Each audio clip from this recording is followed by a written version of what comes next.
Okay guys, so the tempo squat is a fantastic exercise for developing lower body strength. The main focus here is increasing the time under tension, developing proprioception and improving overall technique within the squatting movement. It can be done in either a goblet squat fashion or with a barbell back squat.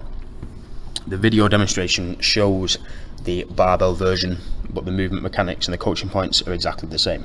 Now, the focus on tempo is that we will slow the movement down, not only in the eccentric phase, but also within the pause / transition and concentric phase.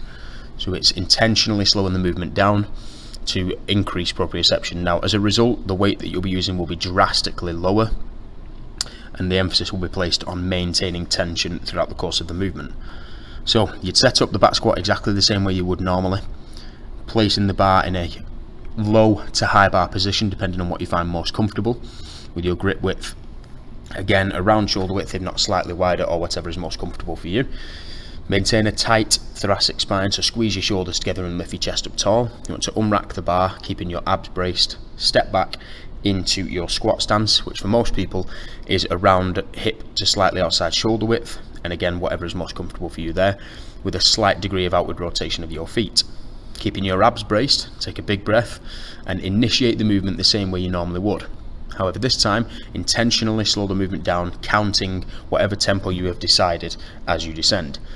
From practical experience, I've noted that going beyond 4 seconds or 5 seconds on the way down tends to produce diminishing returns. The weight has to decrease so much that you're not necessarily gaining the same amount of benefits. So I would limit it at around 5 seconds, but again, if you want to extend that, you can do.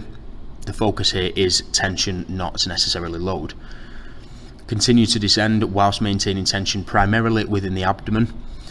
As we start to slow the movement down, a lot of people will go a little bit lower than they normally would because of the extra time. So make sure that you are keeping your abs tight and reinforcing a strong posture.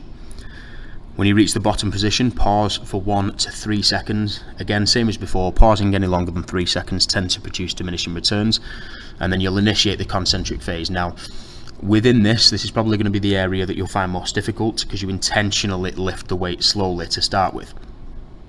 Most people will argue again to lift as explosively as you can, but the focus here is improving technical ability, not load. So intentionally keep the concentric phase slow, although again I would limit it to no longer than 4 seconds. Doing this, you're more likely to notice where your weak points are. So for a lot of people it's pitching over in the squat or feeling like they're being pulled over. For some people it might be that the knees are caving in. You want to reinforce a strong, solid technique as you lift. Pause at the top position once the repetition is completed and repeat for the desired number of reps.